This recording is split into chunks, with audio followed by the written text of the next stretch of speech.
ఆమె శారీరకంగా దివ్యాంగురాలేమో, కానీ తనని అది వెనక్కి లాగలేదు.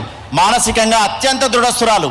దివ్యాంగుల సంఘానికి అధ్యక్షురాలై అందరిలో స్ఫూర్తిని, ఆత్మవిశ్వాసాన్ని నింపి ముందుకు నడిపింది. బ్రిటన్ యువరాజు ప్రిన్స్ చార్లెస్ని 2004లో కలిసి ప్రశంసలు అందుకుంది, సన్మానాన్ని చేయించుకుంది. ఆమె మన మొగులమ్మ గారు, ఈజీపూర్ గ్రామం, కోస్గి మండలం. అందరికీ నమస్కారం. నా పేరు మొగులమ్మ. మన ముఖ్యమంత్రి గారికి, తర్వాత వేదిక మీద ఉన్న పెద్దలందరికీ నా హృదయపూర్వక నమస్కారాలు. నాకు చిన్నగా ఉన్నప్పుడే పోలియో వచ్చి 2 కాళ్ళు పోలియో రావడం జరిగింది. తర్వాత నేను సజ్జకాన్పేటలో 10th వరకు చదువుకోవడం జరిగింది.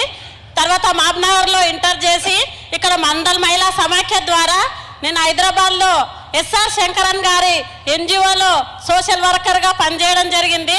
పనిచేస్తున్న క్రమంలో మన అక్కడ పేదరికం, వికలత్వం గురించి ట్రైనింగ్ ఇవ్వడం జరిగింది.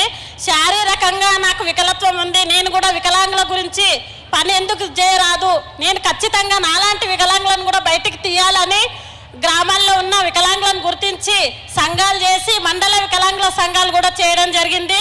ఆ విధంగా చేస్తున్న క్రమంలో నేను ఇంటర్ చేసి ఖాళీగా ఉండొద్దని పీజీ డిగ్రీ కూడా చదవడం జరిగింది.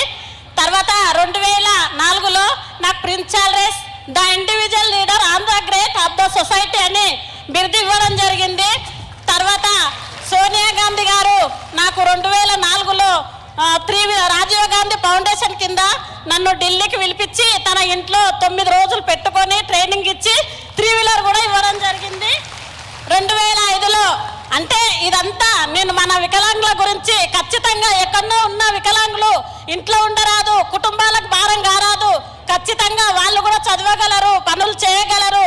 తర్వాత 1 రూపాయితో పొదుపు చేసి అప్పుడు మా సిఓ గారు రాజశేఖర్ సారు సంఘాలకు సమైక్య ద్వారా మాకు కూడా కొన్ని నిధులు ఇచ్చి బడ్జెట్ చేసి ఖచ్చితంగా వికలాంగుల సంఘాలు కూడా మండల్ మహిళా సమైక్యతో పాటు స్టార్ట్ చేయాలని చెప్పడం జరిగింది.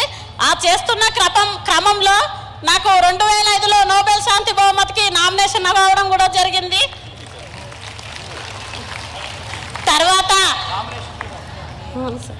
తర్వాత మన ఈ విధంగా మేము ఇక్కడ అన్ని మండలాల్లో కలిసి 5,000 మంది వికలాంగులు ఉండడం జరిగింది. వైఎస్ రాజశేఖర రెడ్డి ఉన్నప్పుడు 200 పింఛన్ ఉంటే కాదు సార్, వికలాంగులకు పర్సెంటేజ్ వైజ్గా 500 చేయాలని మేము పోరాడి రాజేంద్ర నగర్లో మాట్లాడితే 500 కావడం జరిగింది. తర్వాత ఇప్పుడు మళ్ళీ 6,000 వరకు కూడా మన 6 గ్యారంటీల పథకంలో సారు పెట్టడం జరిగింది.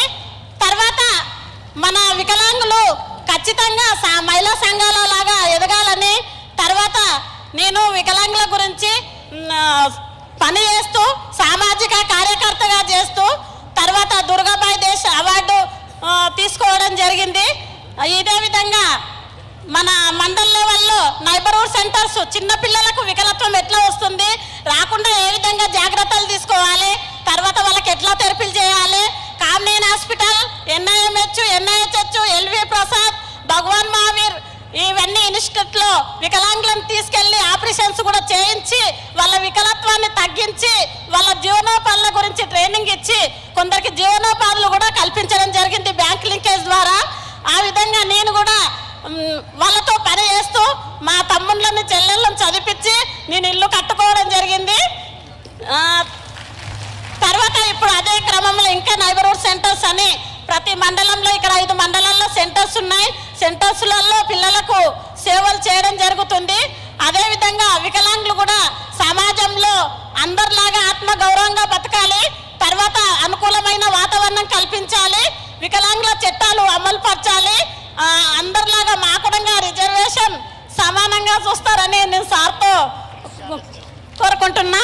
తర్వాత ప్రిన్స్ చార్లెస్ నాకు అక్కడ పిలిపించి నిజంగా నాకు ఈ విధంగా గుర్తింపు వచ్చిందంటే బిఎన్ యుగంధర్ గారు, ఎస్ఆర్ శంకరన్ గారు ఎన్జిఓలతో పనిచేస్తూ తర్వాత ఈరోజు సామాజిక కార్యకర్తగా ఎదిగినంటే వాళ్ళ ప్రోత్సాహంతో నేను ఎంతో పని చేసినా ఇంకా చేయాలి మన వికలాంగులు ఖచ్చితంగా వాళ్ళ కాళ్ళ మీద నిలబడాలి అంటే మన ముఖ్యమంత్రి గారు, మన పెద్దలందరూ సహకరిస్తూ సమాజంలో వారిని సమానంగా చూస్తూ అన్ని రంగాల్లో ముందుకు తీసుకెళ్తారని కోరుకుంటూ